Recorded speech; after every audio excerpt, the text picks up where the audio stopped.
just look at your schedule. I use Google Calendar. Most of us use Google Calendar. If it's just full of blocks, like block after block after block, and there's literally no buffer between the blocks or just stacked beside each other, you're not allowing yourself enough time for things.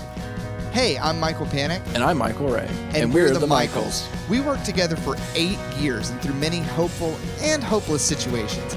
Today, we each work jobs we love and enjoy life every day. During our time as coworkers, we ignored a lot of warning signs, which eventually caused issues in our personal lives, affecting families and friends. Our work-life balance was out of whack, and we didn't even know it.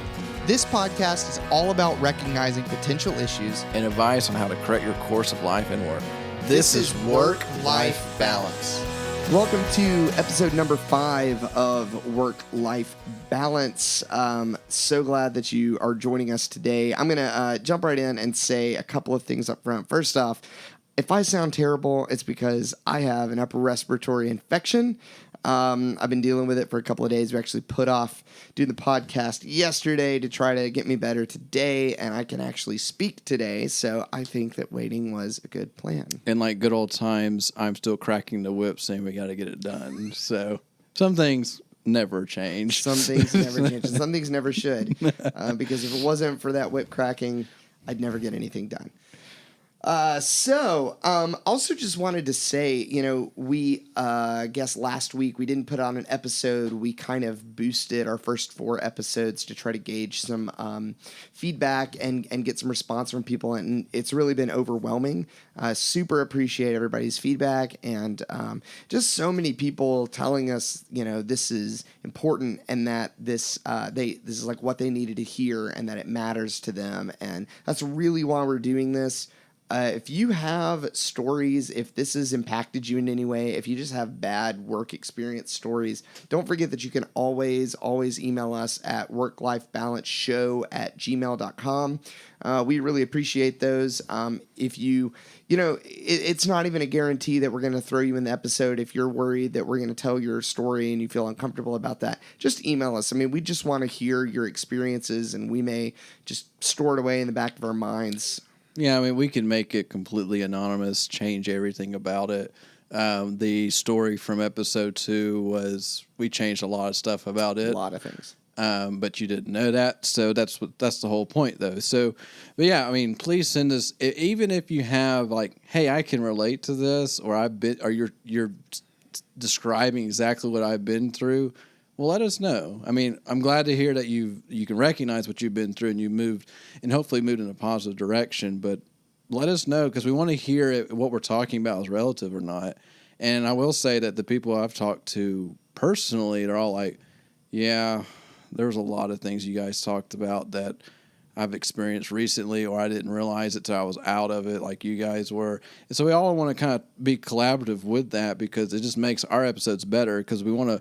Every episode that we create is based on the idea that other people are experiencing these problems. Yeah. And we don't want to just be us gabbing about like what we've been through. I mean, I feel like we have plenty of content and plenty of ideas and experiences that we can share with you. But I think it becomes more significant when we can show that other people experience these things too. You're not alone and you're not just in a group with you and 2 guys talking to you on a podcast. So yeah, there's a lot of things that you'll find that there's a familiar story. Sure. It's pretty rare that you're the only one with that story. There's other people with similar stories. I'm going to dare say that it's impossible for you to be the only one going through your situation and that there's someone with a freakishly similar story. I mean, we've told you guys a little bit about what Michael and I went through, and then right after we left, I found out that my uncle had been going through the same thing for months, honestly years, almost as long as I had,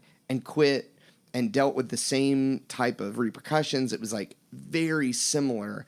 And it was weird. Don't get me wrong. It was just like weird to find out that my uncle, who's, way older than me, is dealing with the same kind of crap.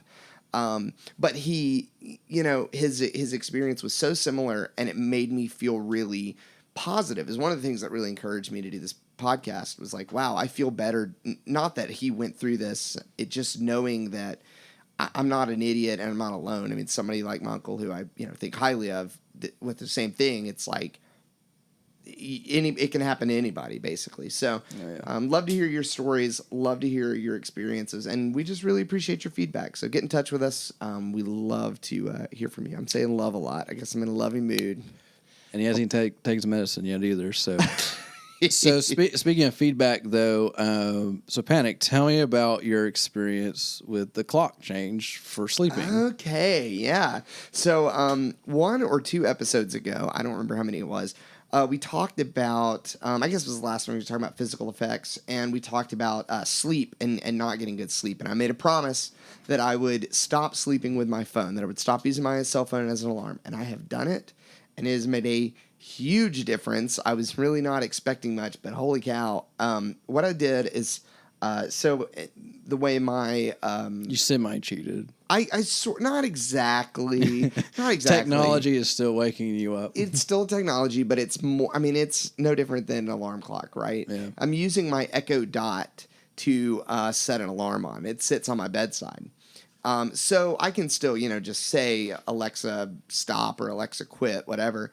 But my phone itself charges in a totally different room. I charge my watch and my phone in a different room. It's nice. I have a little charging station type thing set up. I'm actually looking at it right now because I do it in the studio. And it's nice because it forces me to get up and out of bed and out of my room and actually take several steps before I'm able to get to my phone. And I don't know what the main cause is, but for whatever reason, I wake up in the morning, I tell Alexa to quit, and I get out of bed. I don't really lay in bed anymore. And not just in the way that, I don't lay in bed on my phone. I literally don't lay in bed at all. When I'm awake, I just get up. There's no distraction. There's no distraction. And it's not even like I get up so I can get my phone. There's been many mornings where I'll get up and then realize that I don't just want to get on my phone. That's not the first thing I want to do. I want to go eat breakfast. Usually when you wake up, you're really hungry. And I will sacrifice that a lot because I waste all my time. The little time that I have in the morning between waking up and going to work, I waste it on my phone, and then, oh crap, I got to get a shower and run out the door. So I've been eating breakfast more. I've had more productive mornings. I've just been waking up a little easier. Yeah, I highly recommend it. Stop using your phone as your alarm. And maybe this week I will bump up my game and go to an actual old school ding-a-ling-a-ling alarm clock. Well, I mean, may or may not be necessary, but I think what I would say the next challenge to you is, because this is what I do, I don't look at my phone until I'm about to head out the door. Yeah. Now, granted, I usually, the night before, I double check my calendar, making sure I don't have like a 7 a.m. or 8 a.m. meeting that I made, like, oh gosh, I forgot that was happening, just so I don't have an oops moment. But no, I think just getting to the point where your phone is used while you're working, not while you're preparing your day. Because this is, I mean, like we talked about, there are a million distractions the second you turn that screen on. And it could be bad distractions that mess with you. Like you get a text or whatever, or an email that you weren't expecting, stuff like that. Yeah. It can really throw your whole day off. So, yeah. But okay. That's a heavy duty challenge for me, because, I kind of, this is probably appropriate to talk about work-life balance, and we can probably segue this into the actual subject here in a minute, but I have a problem where one of my primary hobbies is my job. I'm a programmer, and I love programming. I'm working on side projects. I love just build stuff and play around with new technologies. So you need one of those T-shirts that says "Eat, Sleep, Program." Honestly, as corny as they are, like that's kind of my life. I've been attached to a computer for as long as I can remember, and that's our generation. I mean, it is, and I like to think that I'm pretty good at separating, like, this is work time, this is play time. Even if I'm on a computer doing the same kind of things, I can pretty hard separate it. But and when I wake up in the morning, if we're just being totally honest, I'm literally digging through Reddit if I'm on the phone. If I'm on my phone, I'm like digging through Reddit and not even reading like news or high class stuff. I'm just like an idiot thumbing through like cringe humor stuff because I don't know, because I'm actually 15, I guess. But I just find it entertaining and it's good. I guess in the same way that some people wake up and they watch TV in the morning, that's kind of just what I do. But I feel like there's definitely a better, more stimulating way to start your day. And so that's my challenge to me. I don't know that I need to just necessarily like keep my phone in the car or not even touch it until I'm getting ready to go. You may even move the charger to the door. That's an interesting thought. Kind of like, you put your keys and stuff by, like most people put their keys by their door on their way out. Charge it all right there. Just put it right there. That's a thought. That's an interesting thought. I may have to do that. Mine's pretty close to that. My phone gets charged in the living room, but it's probably 10 feet from the front door. So it's literally the last thing I do when I leave. That makes sense. So, but it takes discipline. Yeah. But anyway, so let's move on to the episode. And we took a little sidetrack there, but want to just update you guys and say these are real world things, and we are trying to practice what we preach, which is sometimes really hard. Oh yeah. Because we realize a lot of these things are pie in the sky, but we try. A lot of them are just hard. I mean, don't ever think that just because we're sitting here and we have the podcast and we're talking to you that we're perfect about this stuff. Literally, we started this podcast because we suck at this stuff, and we're trying to not suck at it anymore. Yeah. So don't ever, I don't think anybody would, but like, don't ever feel inferior or like we all struggle. That's the whole point, is that we're all struggling. So just keep working hard and get a little better every day. Oh, yeah. All right, so let's see. What is episode 5? All right, the title for this is When Saying Yes is a Bad Thing. Now, so I imagine there are people that can relate to this. Me. If you are in sales or if you started a company, you probably have said yes to a lot of opportunities up front because you needed money, and you were just trying to make something stick. So, but we all know deep down, saying yes to every opportunity is not a good way of life. It will wreck your life extremely fast, and you'll have tons of people mad at you, and then you don't really know who your friends are anymore because it feels like the world is coming on top of you because you keep saying, you don't know how to say no. And so, I have a confession to make before we get started, and tying in what we were just talking about. So I've been working this new job for about 3 months now, and I have been better than I used to be, but I definitely have kind of said yes too much. I think I've kind of become this point person because I kind of get things done at any cost, usually costing my own health and like to my own detriment. So you become the man, the superhero. Yeah, and I know we're about to talk about that, but I kind of have, and not totally. I'm not like, I let people know when I'm stressed, and I let people know what's going on. We'll talk about some of that in the resolution section, but I definitely am a huge victim of this. I mean, all through high school, all through, starting college, like I was always the yes guy, and basically all I ever did was let people down. And that's most of what you're going to face. So Michael, why don't you, beyond just like for the people who don't recognize that they're saying yes all the time, they don't realize that they're a yes man, why don't you give me some hidden symptoms that you might be saying yes, you might be overcommitting yourself? So this is a pretty obvious one. You never seem to have enough time, and there's no actual downtime. Yeah. Now, when we say downtime, that's where you're able, in your schedule, you're able to actually say, I have nothing there. I can breathe. I can do what I want, and I'm not having to answer to somebody. Yeah. It's not downtime like boring. I'm staring at a wall. I need friends. I don't know what's going on. I'm just so bored time. It's like you can choose what you want to do. Yeah, exactly. Yeah. So the big thing with that, and then it ties into this next point that kind of piggybacks from it. When you're late to meetings, you're missing deadlines. Everything feels rushed. You're just you're half doing projects. They're just getting half done.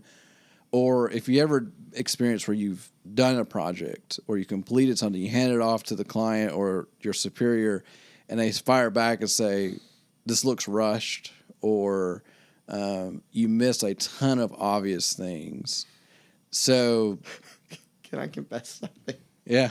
You may not remember this. This happened a long time ago, like when we first started working together.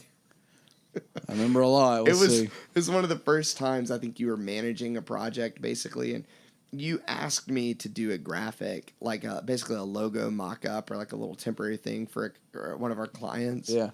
And I'm not going to say the name of it, but it was performance something. And it was like I was the most stressed in my whole life. I was really doing way too much, saying yes too much. And you assigned that to me. And I just remember you coming back and you were literally like, hey, you need to slow down and do this right. You literally put precision something instead of their name. So instead of performance, I had put precision blank.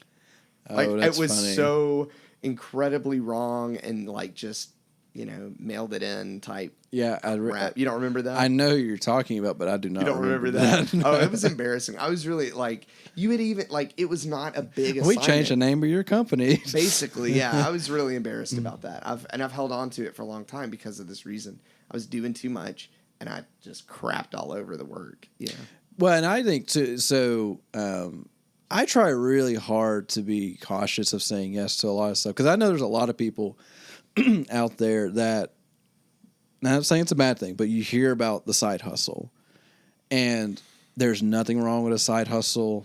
It's great to help pay off debts and get you where you need to be, but it becomes a problem when it's interrupting everything else in your life. When the side hustle becomes your primary hustle, but you're making still side hustle money, you have a pretty big issue, and you really need to consider what you're doing.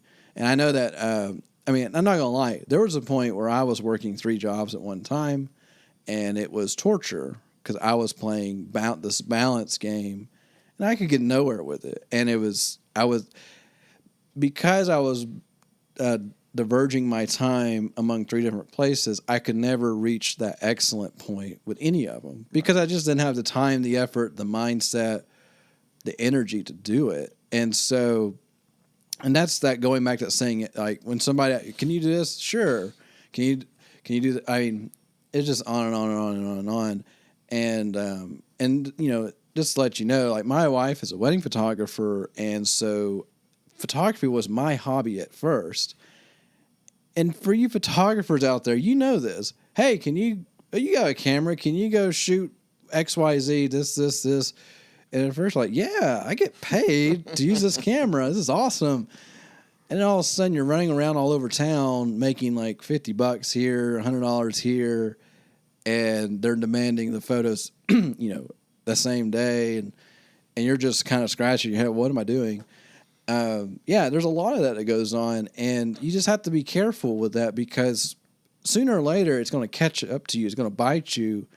And then some of the key people that you used to serve really well, be it a client or your boss or a spouse, like someone you just used to spend a lot of time with and make sure they were taken care of, get burned. Oh, yeah. They're going to fall by the wayside. And then that best client or that best relationship now goes away. Or it gets to the point where they're just mad at you and they don't want to do anything else with you because they're not being treated right. So think about that really hard. If you're late to meetings regularly, if you're known as the guy, well, so-and-so's not here yet, surprise. Yeah, what else is new, huh? Yeah. Or, well, let's tell him 9:50, but it starts at 10. And so he'll be here at 10:15. Yeah, and so we can just kind of keep it somewhat on track. Or if you're the person that feels like you are rushing to get to that meeting and you think you're on time, and if you show up at the meeting and you're the last one there every time, that should be enough to tell you. Yeah. All right. You're overcommitted. You're overcommitting yourself. You're saying yes to too many things. You need to learn to say no. And saying no is so hard because you naturally want to please people and you want to take care of them. And then if you're like starting a business or you're a salesperson, you're looking at the money side of things where I need to keep the business going. I need to build the business. I need to build my book of business. I need to have that first sale or whatever. Be conscious of that because you're not helping anybody showing up late or just completely missing meetings or your work is subpar. Right. This next one that we have written down kind of hits a little close to home, as most of these do. Probably should. Always feeling behind. If you always feel like you're behind on things. And so this was a major thing for me in our last job. But part of this whole, overcommitting, always saying yes thing, it's not necessarily always your fault. I mean, I'm going to say that like 99% of the time, you are literally just personally committing to too many things. I do that, again, 99% of the time. Sometimes, though, your job has just got you in a position where you are required, too much is asked of you. I felt that way at my last job. And then two very good friends of mine, since we started doing this podcast, have talked to me about how they feel like their job is like just been entirely too much is being asked of them. Like that there's literally not enough hours in a day for them to be capable at any level of doing everything that's asked of them. And one of them's actually about to quit their job. So, yeah. So like that's, and managers, for the managers out there, just know that the number one reason that people will quit their job is because too much is being asked of them. That's like, I feel like it's got to be number one. It's not necessarily about the compensation. No. Yeah. You can pay them more and more and more and more and more, but until you ask them to do a little less, they're just going to want to leave. So that feeling of being rushed, I didn't even realize how severely I had that, even though I had it for years. I mean, I've always felt that way. I just didn't, it was so part of who I was that and you were, I won't say tricked, but you were convinced that your best work is only under high pressure situations. I was told that as well, but that's a different subject. Well, yeah, but I would say I did believe that. I believed that I always worked better in high pressure situations. My output is way higher in high pressure situations because I'm a do or die, like get it done type of person. But you're burnt out. But I got totally burnt out. You can't live that way forever. So yeah, I mean, if you put me under the gun, like I will perform. I can get stuff done like crazy. I will crank it out. But that's the thing. I'm just cranking it out. It's not the best I can do. And so I perform in those situations, but it's not good. It will make you feel burnt out. And nowadays, I don't feel that way. In my personal life, in my work life, whatever, I feel very relaxed, kind of zen, very calm. Things are okay. I don't feel that rush all the time. And you know what it's done? I used to think that was my edge, too. I thought that was like my edge and that was my urgency and like that was the advantage I had in life. And so that edge, that feeling, that was what, kept me going. That's what drove me and that's what made me better than everybody else. And, well, that sounded really cocky. That's not exactly what I meant. But, like, it just, but what that meant was I was always late for everything. And now I'm way more relaxed. I'm getting plenty of stuff done. I'm actually accomplishing a lot right now. You're more effective. Way more effective, way more efficient. And I just feel calm all the time. I don't feel the need to, like, work to the bleeding edge and be, right on time for things. I'm usually... like way more often than not now I'm early for things. I just feel very calm and very relaxed. And so, yeah, I mean, if you feel always rushed, and I'm not just talking about like, oh crap, I got to get to that meeting. Oh crap, I got to get to this. It's like you wake up and it's like, oh dadgummit, I got to get to work. I'm out of time. I got to get to work. And then you get to work and you're like, oh crap, I got to get to the morning meeting. And then it's like, oh crap, I got to go meet the guys for lunch. And oh crap, I got to get back for a meeting. And then it's, oh crap, I got to get home and cook dinner. And it's, oh crap, I got to get to the kids' baseball game. And it's, oh crap, I need to get some sleep because I got to get up tomorrow and do this all over again. Like if you're always in that oh crap moment of I got to get to the next thing, you have overcommitted yourself and your life doesn't have to be that way and you can definitely relax. I mean, now there are those exceptions where if something was thrown on you that's kind of unique, like we'll say there's a couple of days out of the week that your kid has some camps that you weren't prepared for that you got to figure out how to squeeze into a schedule. Sure. But this is not something that should be happening. This is not the norm. This should never be the norm. You never should be rush. And then, yeah, so just look at your schedule. I use Google Calendar. Most of us use Google Calendar. If it's just full of blocks, like block after block after block, and there's literally no buffer between the blocks or just stacked beside each other, you're not allowing yourself enough time for things. Right. Like I purposely, when I set meetings, I purposely put an hour buffer between meetings at minimum one, for travel time. For two, I want to actually spend time at that meeting and not rush through it. And I don't want to feel rushed getting to the next one and just not have my head on straight. So I would encourage you guys to really look at the buffer that you have set. I mean, even like in my wife's wedding photography world, we make a big to-do about buffer time and schedules. Like, because, day of a wedding, there's a lot of things going on at certain times. But we tell the bride, like, we put 2 hours of buffer time into this, and we can technically shoot the entire wedding and everything in 2 hours. Technically, don't want to do that, but we can. So but we're intentional with that. So I'm challenging you to be intentional with putting buffer in your schedule. Do not put meetings blocked beside each other. Put space between those meetings. Definitely. And I'm going to give your advice here, because this was kind of life-changing for me. And I don't remember, at one point you told me this, but I remember you told me, like, the best way, because you've always been big on buffers as long as I've known you, and the best way to arrive early or get there on time is just build in travel time and a half to anywhere you got to go. I still use that every single day.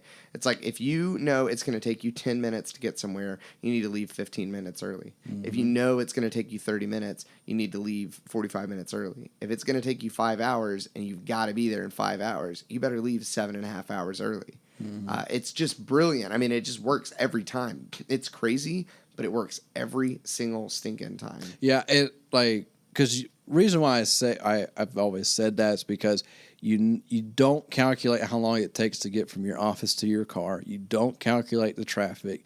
You don't calculate that moment that you forgot how to get there, or that you're out of gas, or you're out of gas, or you crank your car like, oh crap, it's on empty, because that happens a lot. And you don't encounter the piece if you've never been there before and you're relying on Google Maps to get you there, and it puts you somewhere really weird. Or like in our situation, if you're trying to meet somebody downtown Birmingham and you're trying to find a parking spot on 11 o'clock on a Tuesday, good luck. And then you got to walk 10 minutes. So yeah, that time, I forget I told you that a long time ago. I still practice it every day.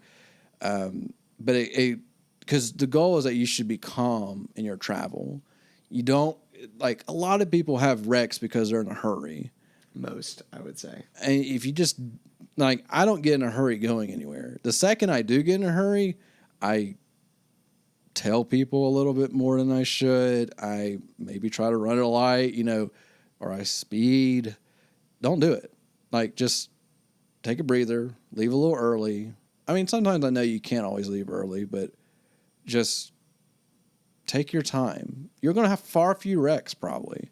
If you just or near wrecks or anything, or just less heart attacks because you had to slam on your brakes. Yeah, you're just less stressed getting there, and you won't have, like, one of my nervous habits, to be totally honest, is to check my phone. I mean, I think you understand why that is, but, like, when I'm in a hurry and I get in the car, I actually check my phone more. Like, I go for my phone more when I'm in a hurry.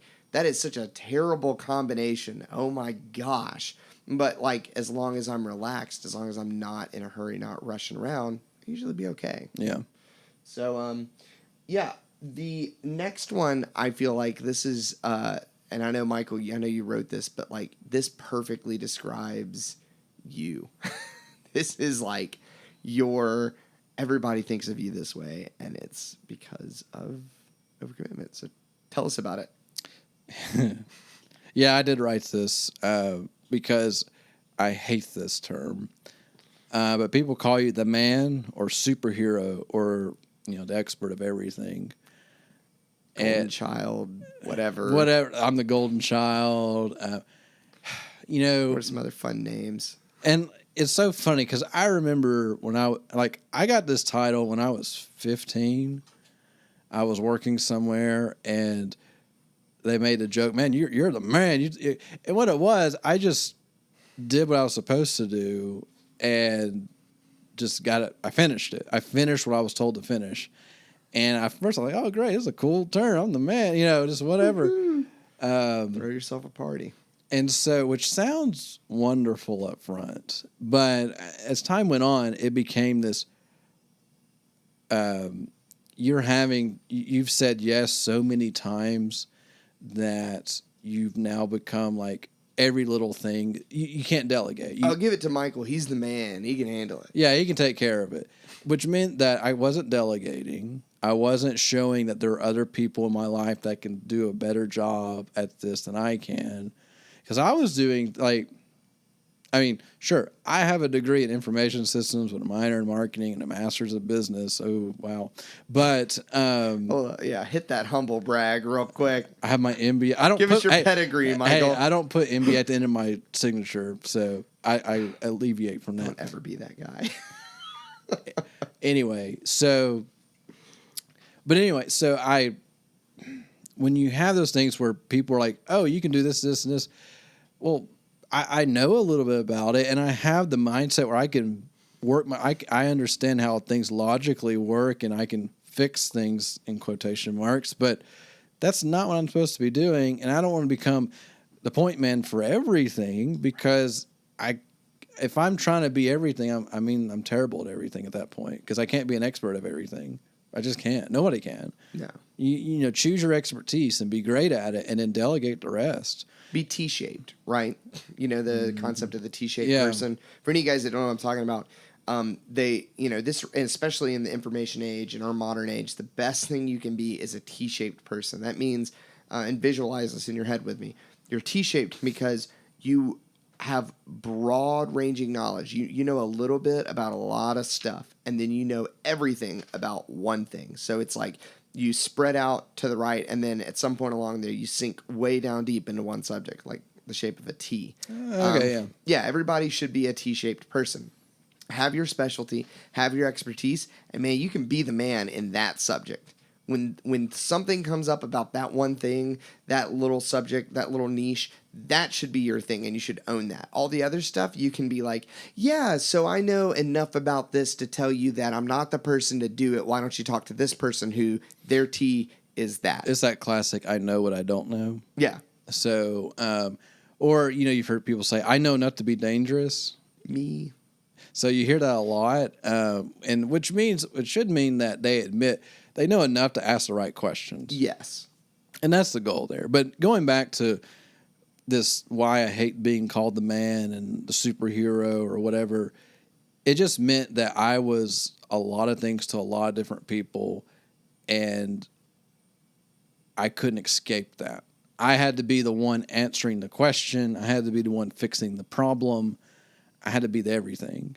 And that doesn't work when you have other people that can help you. Right. I remember when you were like, it had gotten to a pretty bad point where I was just like, well, I was doing sales and I was doing X, Y, Z. I was doing a ton of different things when I was working with Panic.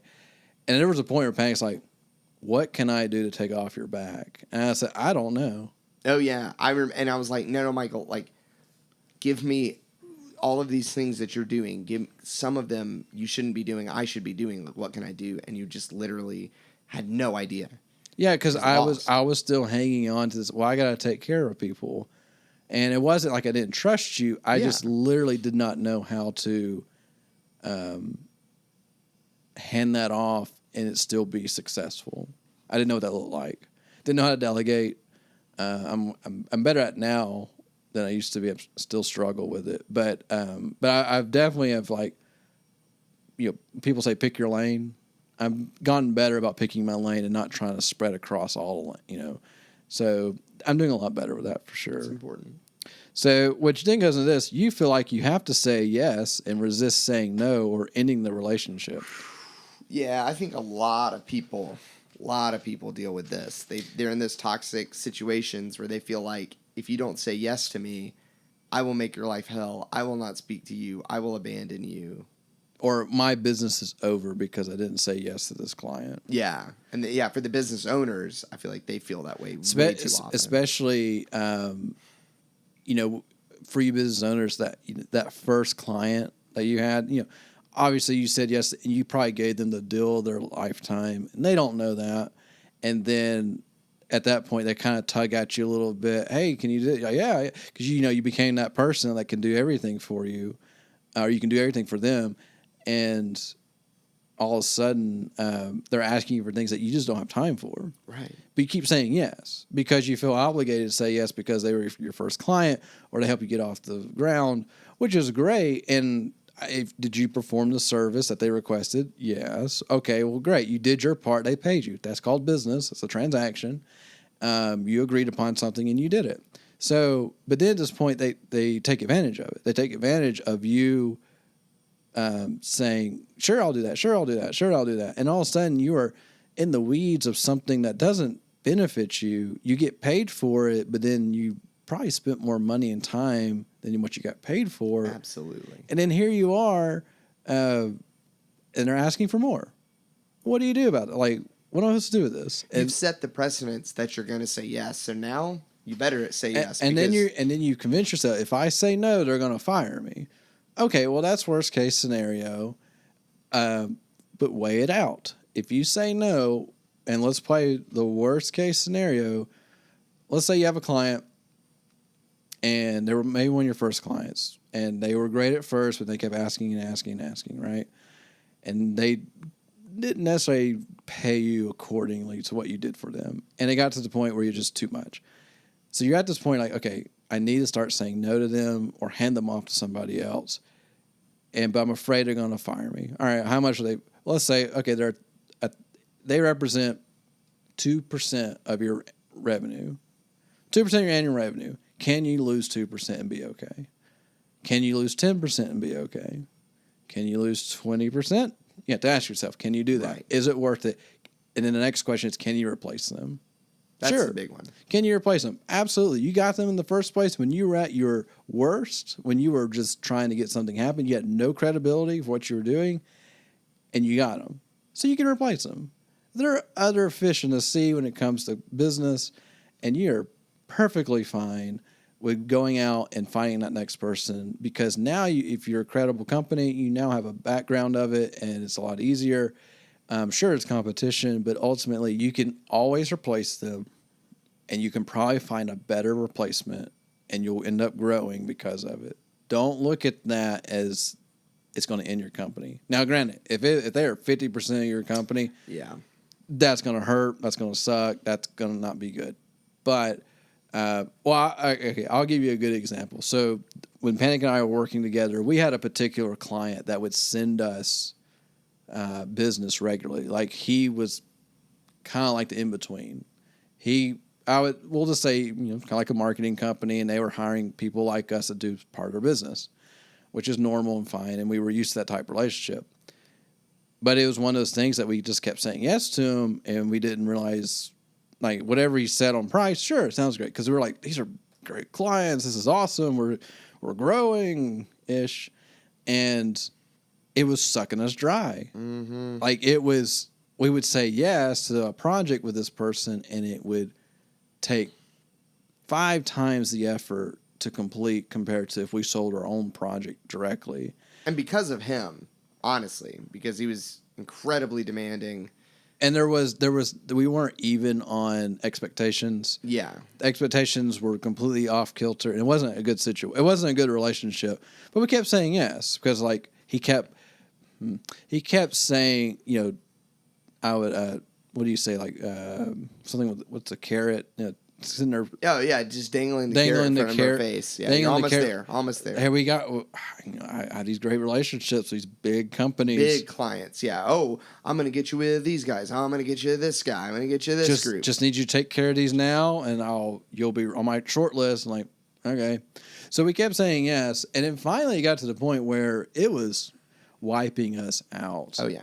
And the communication was abusive to the point where if we weren't responding, we were being yelled at by this person regularly.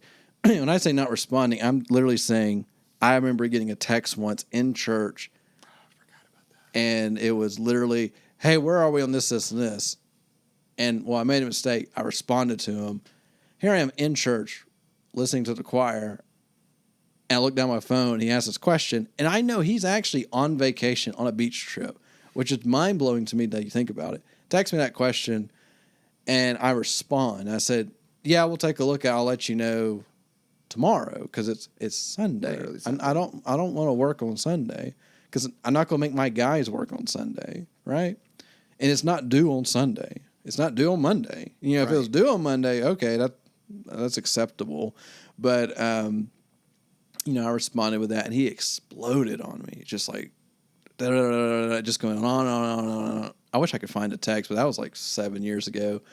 But it was just awful, and it didn't do anything. And, you know, so all that being said, I finally broke down and say, all right, this is not working. So for me, I like numbers. So I had to break down the cost. Like, how many hours were we spending for these projects? What was he paying us? And we netted, like, we only netted $30, $40 per project. Oh my! I didn't realize it was that low. It was under 100. So we were netting like our costs, and we weren't even talking about like my costs as a salesperson. I was literally talking about the hours, just the hourly. What our hourly spent was, and we were coming out like $100 or less. I'm laughing because I'm thinking of all the stress and all that caused, and I can't believe that's all. And it was literally money in, money out. Yeah. It wasn't money in and we made money. It was, all right, we made some money, but then we spent it immediately on the project and made no money. So we fired him. And it was a tough decision because we kept saying yes. And then we finally realized that this isn't going to work. So for you business people out there, just run the numbers. Yeah. If you're really torn about something and you just don't like the client, but you don't know how to say no, run the numbers. And then just be very binary about it. We're losing money when we work with you. Or we're not making enough money to justify this. Sure. And just move on. And I mean, always remember that when we talk about these relationship things, business is a transaction. That's all it is. You do something for someone, they give you something in return. It's not your best friend in relationships, and sometimes you are working with friends and you are working, but I mean, when it's purely business like this, it's just business. You're not ending their life. You're not taking their only friendship away from them. It's not like that. Just run the numbers like Michael said, and when it comes out in the red, cut it. That's it. There's no hard feelings. Because it's just all business. it's going to do is cost you more time and money, and exponentially. And then you'll start losing on opportunities. Real opportunities. And then you don't realize it because they never came across your... Like, even in my world, so when I was at the previous company with Panic, I was doing a lot of things more than just sales because I just didn't know how to say no, didn't know how to delegate. And the second that we finally said, all right, Michael, you need to be just a salesperson. And I almost tripled my sales in the first year I did that. Yeah. Literally, I was averaging 20 to 30 new clients a year. When they say, hey, you're just going to be one thing now. I hit like almost 100. That same, like, it wasn't, I built up to it. It was literally. It was immediate. It was December, we're doing this. January, you start doing this. End of that year, you just tripled your sales. Yeah, like. The problem was we didn't hire anybody to cover those other slots that, Yeah, I brought the business, but there's a scale problem that we ran into. Big time. So, but anyway, beside that point, I was saying yes to lots of things, but which kind of create other issues. Let's rifle through some more of these. Let's talk about worrying about ending a relationship. Working extra hours and only receiving a little benefit. I'm not going to get into this one personally because I will just say this. I want everybody that is listening to this podcast to know this and know this well. I wish I had known this years and years and years ago. If you are an hourly paid worker, it does not matter if you're full-time, part-time, anything. If it's and this is only true in the state of Alabama and some other states. Look up your local jurisdiction, call your capital and talk to them about it. But in the state of Alabama, for sure, several other states, if you are hourly and you're paid for your hours and you work over 40 hours a week, you are owed at least time and a half. It doesn't matter if you're full-time. It doesn't matter if you have benefits. It doesn't matter if you're anything. In the state of Alabama, if you're paid hourly, you are owed time and a half overtime for hours worked over 40 hours a week. Use that as you will. My gosh, do I wish I had known that a different time in my life. But do not work extra hours and get nothing out of it. And if you're salaried and it's not about the overtime, don't work extra hours unless it truly benefits you and the rest of your team. And it can't be done tomorrow. Right. Yeah. I mean, you know, when you're obviously you have a contract of an employee contract that defines what salary means and so forth. But in general, a full-time work week is 40 hours, 8 hours a day, 5 days a week, weekends off. Obviously that's different for different industries, but ultimately, if you are salaried and you're actually working, like if you put in the hours like 60 to 80 hours a week, go back to your employer and say, I want to go back to hourly. If I'm going to work these extra hours, I want to be paid for it. Sure. And if they say no, like, okay, well, at 5 o'clock every day, I'm done. Find me some extra help because you're allowed to do that. So just keep that in mind. Like if you're on, like, don't be fooled. Salary is sometimes used to help save companies money from overtime, and there's good reasons for it because there are scenarios that make sense. But ultimately, you need to be compensated accordingly. And if you're finding yourself pushing that 60-hour a week, and you're not working for yourself, you're working for a company,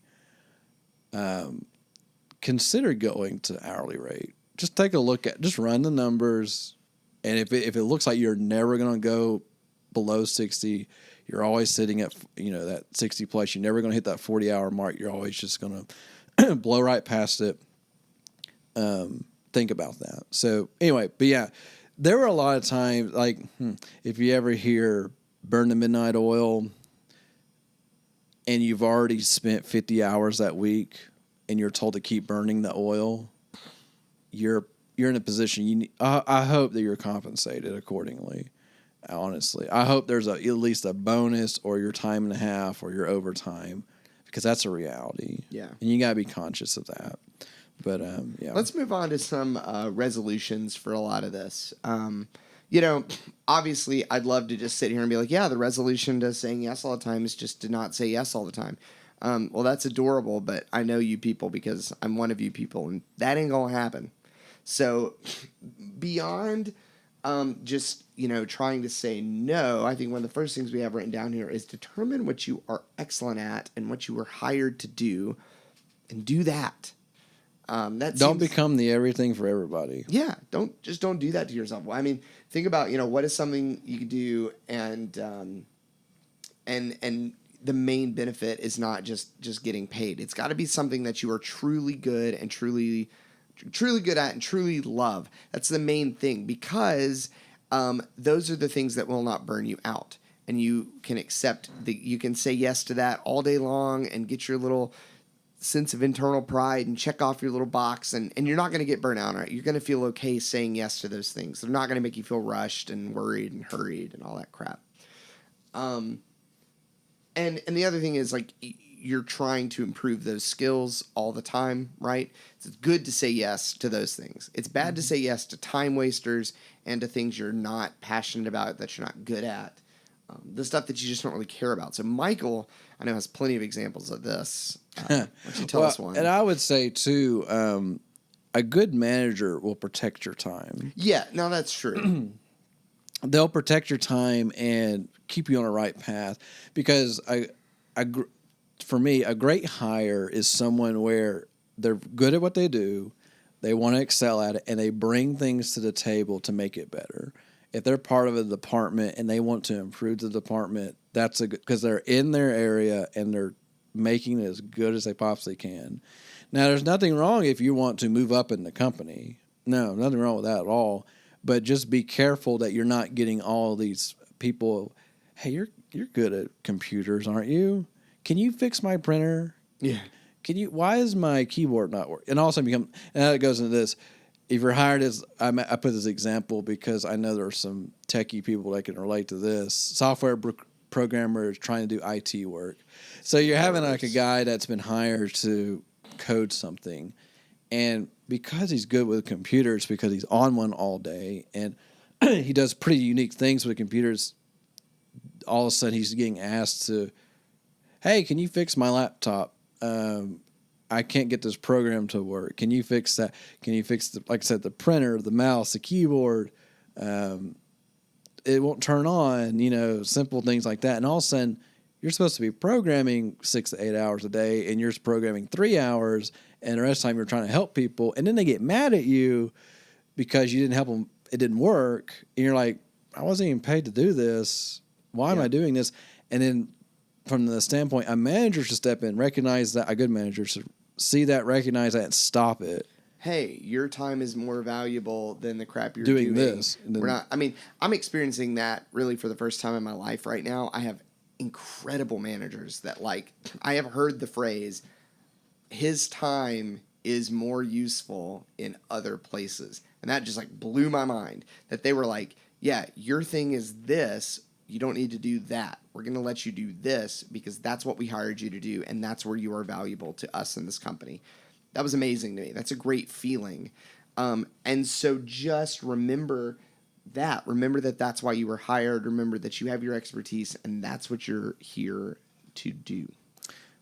Yeah. And, for me, I remember there's a lot of times where my value was making the next sale, not doing the content changes for a client.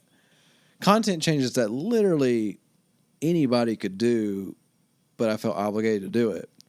And I became that point person to do that. And it was it was costing me time. It was costing me money. It was costing the company money. And you don't realize it. A lot of these situations are like leeches. You don't realize it's happening. And all of a sudden you were like, where did my day go? Yeah, it went to everybody that's not you. Yeah. So I'm going to actually do something rare. I'm going to give some advice that was given to me by somebody who gave me a ton of terrible advice. Somebody I'm not like overtly fond of and whatever. But, in the time that I knew them, they did give me the occasional nugget of wisdom. I think everybody's capable of that. So one time this person told me that you don't like to check off your box to feel good, to give that little piece of satisfaction of like, yay, I did something positive. You don't have to do it. The person who's asking you to do something doesn't want you to do it. They just want it to be done. So this is all about delegation, really. But the thing is, like, Michael, if I asked you, hey, what's something like, hey, man, my printer is screwed right now. I don't know what's going on with it. Can you take a look at it? You want to say yes, right? You want to say, yeah, man, I can take a look at it. Let me help you. All you have to do is Let me get so-and-so. Bingo. And because you're right, because they don't care about who does it. They just want it done. Exactly. They just want their problem to go away. They ultimately don't care about you. They just know that you're the most convenient solution to them right now. Mm-hmm. And that convenience can come from easy communication. They never resist me.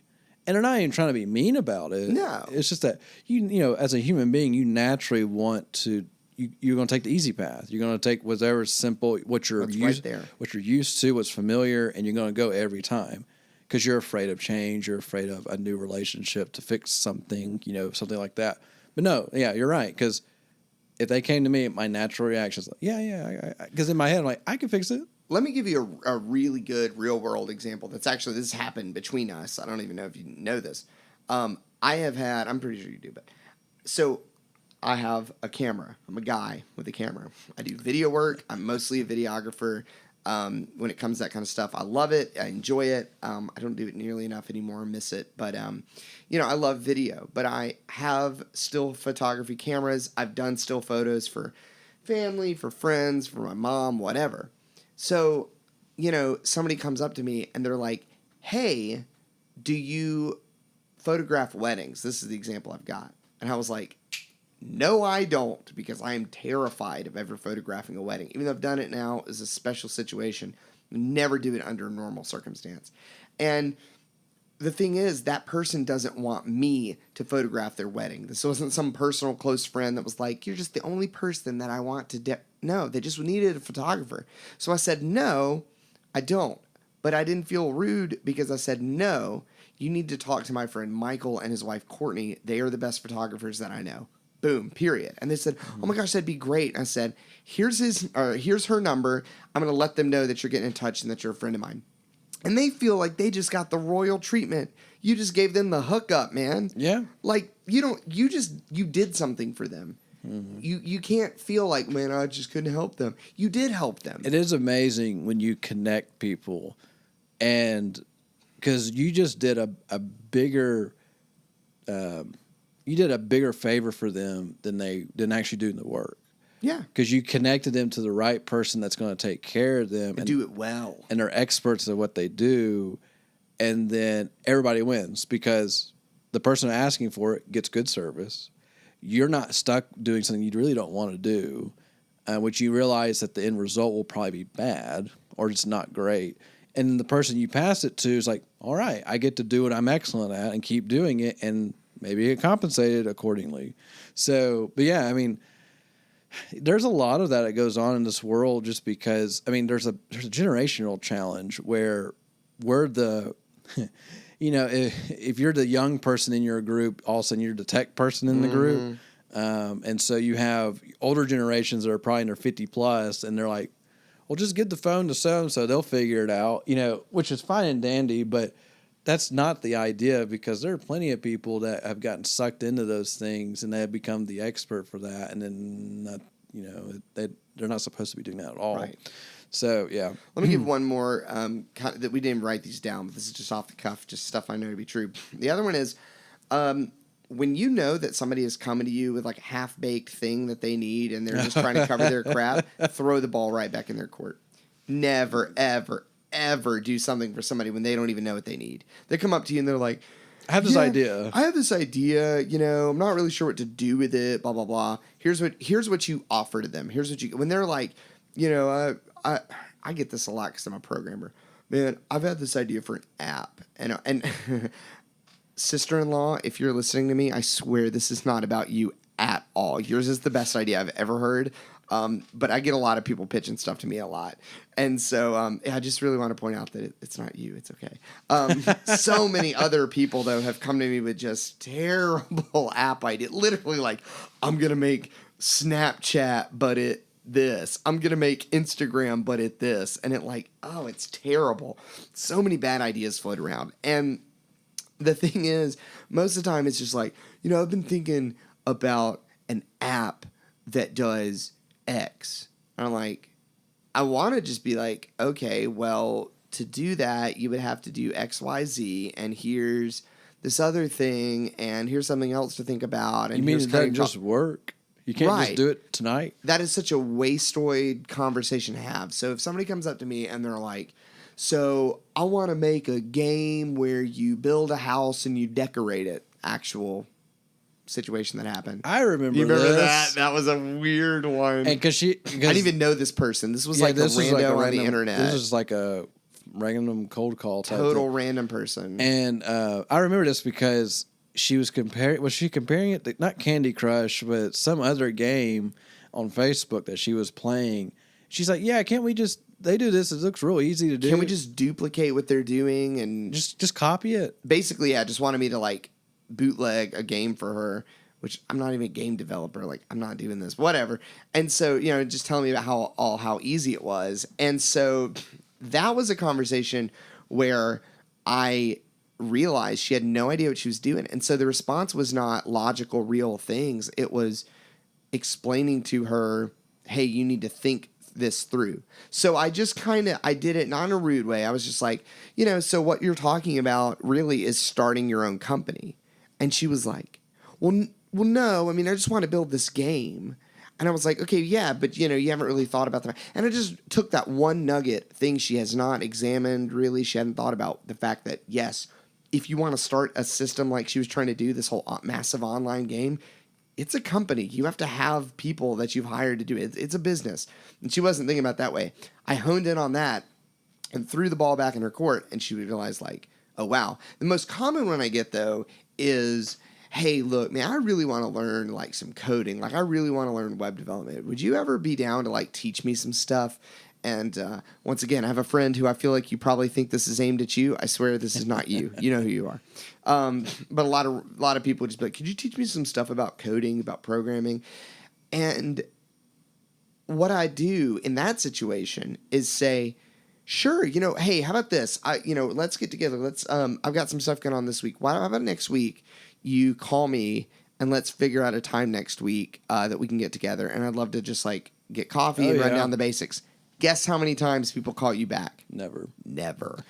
I feel fine because I really, if they do call me, I'm like, oh, they're real about this. This is not a waste of my time. They want this. And I'll meet up with them and I'll, And I've learned that trick too of just, well, if you can do this for me and I'll help you. Mm-hmm. And then you never hear from them again. Or if you do, you're like, oh, well, this guy's got a little gumption. They're serious about it. So I will teach anybody who wants to know anything. And I've had, Courtney's had quite a few times where she's literally in the middle of an engagement session and there'll be a guy or anybody walking by with a camera and like, hey, what kind of camera you shoot? And we'll tell them. And it's like, can you show me how to take it? And like I'm working, man. I can't help. I cannot stop right now and teach you how to work your camera. I'm really sorry.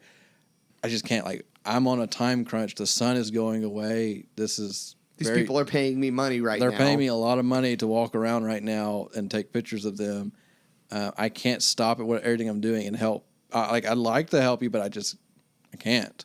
And people just don't think about it. It's just convenient. Hey, there's somebody with a camera that they can tell me how to shoot better. No, I mean, there's a lot of these skill sets take time to develop. It's not an instant thing. It's not convenience. There's a lot of sacrifice that goes in, but yeah, it just yeah, a lot of that. Put the ball in their court. Yeah, and that kind of moving forward with some of the resolution piece. So we talked about the examples of trying to be what you're good at and being consistent, not being pulled away from it. But let's just put a dollar amount on it. Put a dollar amount on your time. How much is your time worth? Now, obviously, if you're paid hourly, you can justify it very quickly. Bingo. If you're paid salary, your salary divided by 52 divided by 40. And that's how much you're worth. Now, if you dig in and see that you're working more like 60 hours a week consistently, look at that. So value your time. So if you're worth, and here's a quick math lesson. If you want to know how much your hourly is worth on an annual basis, you double it and you add 3 zeros. So if it's $12 an hour, if you're $12 an hour, you're $24,000 a year. You just blew my mind. So that's how.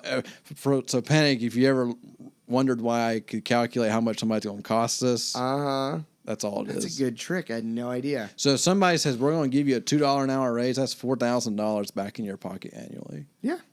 So quick tip. So next time that you're trying to figure out how much do I make a year, well, how much do you make an hour, double it, add 3 zeros. There's your yearly in a roundabout way.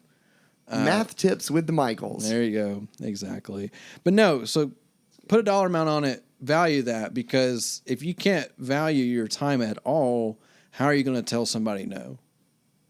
Right. Just because I'll give you $20, you go do this. Well, that $20 took you 2 hours. Are you worth $10 an hour? No. Yeah. So think about it. So just think real hard about that. I like what you put there.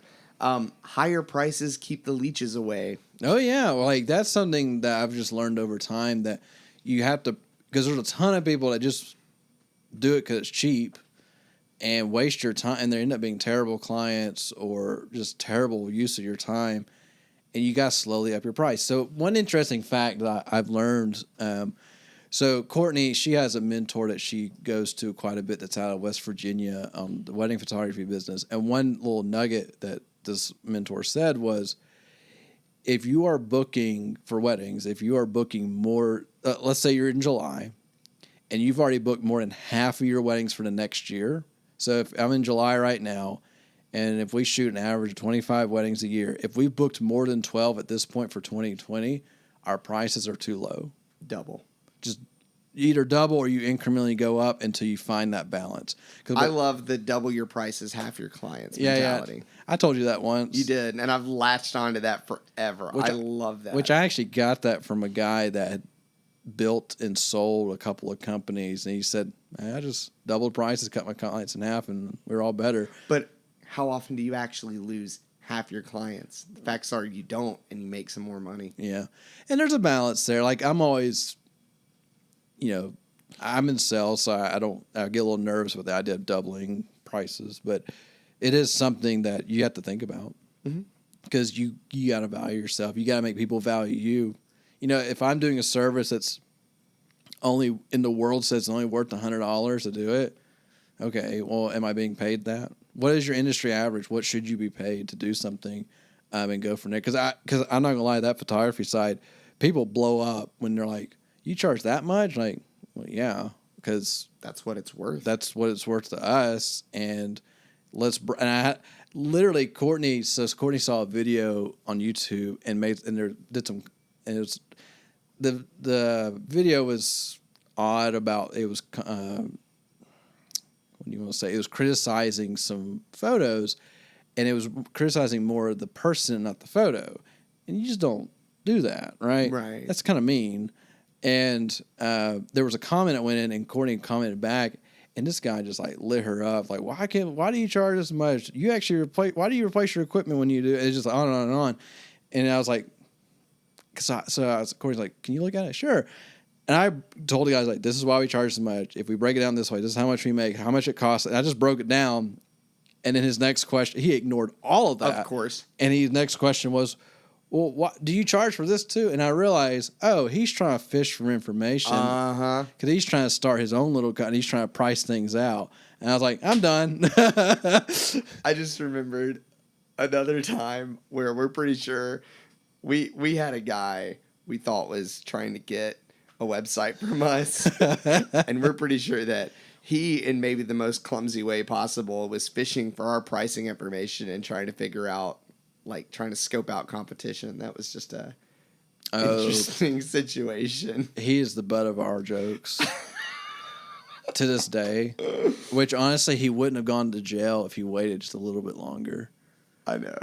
We're getting dangerous. Sorry. Let's not talk about that. But basically, basically, watch out for those leeches that are also just trying to, like, steal your pricing information and try to beat you. The other thing is, though, if they undercut you by enough, you don't want the clients that'll go with them anyway. No, like if you're just trying to win on price every time, they're probably gonna be a bad client every time. And because they don't value what you do. And you have to have clients that value what you do, or they're never going to trust you. Yeah. Because then they think, I can do this, and they start telling you how to do your own job. And that gets real fast. All right, so got a little off subject, but the next resolution here, and we're coming to the end. So focus. And I had a little snippet there of write it down. Mm-hmm. Write down what you're supposed to be doing.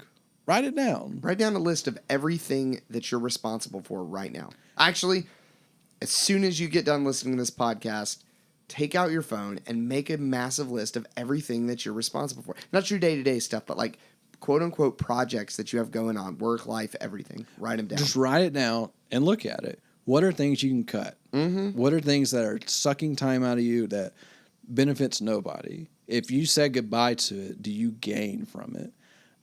So write it down. And then as an experiment, I know nobody will do this, but as an experiment, you should, for a whole week, write down everything that you've been asked to do and see if they line up. If there are tons of things that you were asked to do that week that you never even thought about writing down, why? Why are you doing them? Is it a one-time thing, or is this like a recurring thing and you don't even know that you're asked to do this all the time? Be conscious of that, because because remember, time is, there's defined time. Like, you can't regain time. You can't reinvent it. It's going away. Every second goes away. You can't get it back. Every little thing that you do, all these little extras that you do for people that don't really care, they're taking your time away. They're taking it from what you're great at. They're taking it from your family. They're making it harder for you to be excellent at what you do, and they're hurting you, and they don't know it, and they don't care because they don't realize it. And you got to look out for yourself. Absolutely. Every single time. Absolutely. And that kind of finishes with, don't be everything for everyone. become known for something you're great at and enjoy it. Yep. Be the blank guy. Be the blank girl. Be the whatever that you truly love and you're truly good at. Be that person. Be that to everybody. So when somebody refers something to you, it's 100% confident. You're happy, they're happy, and the person that you took care of is very happy. Yep. And that might be it could be internally with your company, and that could be externally where somebody's sending you a client.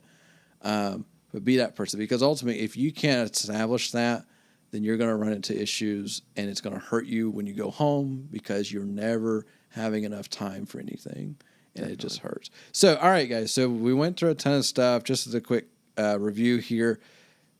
When saying yes is a bad thing, saying yes to every opportunity can ruin you. Warning signs. So you had never seen have enough time. There is no downtime. You're always late to meetings. You're missing deadlines. You just feel behind. People calling you the man, the superhero, the expert of everything. That one hits home every time for me. You feel like you have to say yes and resist saying no because you're afraid of ending the relationship. You work extra hours, but you actually don't get any extra benefit from it. So, as we mentioned, be conscious of how many hours you're putting in. Are you being compensated accordingly? Sure, it's great to go the extra mile, but not every single time, and you get no benefit from it. Keep those in mind, resolutions. So, what are you good at? Determine that. What is something you could do, and being paid is not the main benefit. You want to always improve your skill. You're better today than yesterday. Always remember that. You always be good. Don't become the software guy that does all the IT work. That doesn't work. You're not being compensated for it at all. Which goes to put a dollar amount on that time that what are you worth? Determine that. Don't be afraid to raise prices to get rid of the bad people, or don't be afraid to use price to get rid of bad people. Absolutely. There's a strong rule of you want to have quality, and so you have to have a certain price for that, and you get rid of the people that don't care about quality, and so you don't line up with them, and sometimes price is the only way you can determine it because they can't see it. And then of course focus, and write it down. Write down what you're supposed to be doing. Write down everything. And then don't become everything for everyone. All right. So, well, thank you guys so much for joining us again this week. This is episode number 5, which is, I feel like a milestone for us. I mean, 5 in a row, we're doing pretty good. Hope that you guys are enjoying this and that you're getting something out of it. It's been really cathartic. Is that the right word? Cathartic for us. So I was told, by the way, that your vocabulary is way bigger than my vocabulary. Oh, that's bad. That's bad. You're supposed to do these things on a 3rd grade level. Oh, well. Remember? You're always supposed to, public speaking 101, you're supposed to talk on a 3rd grade level? Well, so apparently my words I have a limited vocabulary. That's good. That's why people listen to you. I sound like you know what? So, okay, well, I will, let me say it simpler. It's been really nice and made us feel really good to do this podcast, and we hope that it has made you feel really nice and you feel really good as well. We hope that you enjoy it, and as always, if you have thoughts and opinions and questions and stories, email them on in, worklifebalanceshow@gmail.com. I know my little bumper thing at the end here is going to say the same stuff, but we'd love to hear from you guys. We appreciate you very much. Stick around, and we'll have a new episode up next week.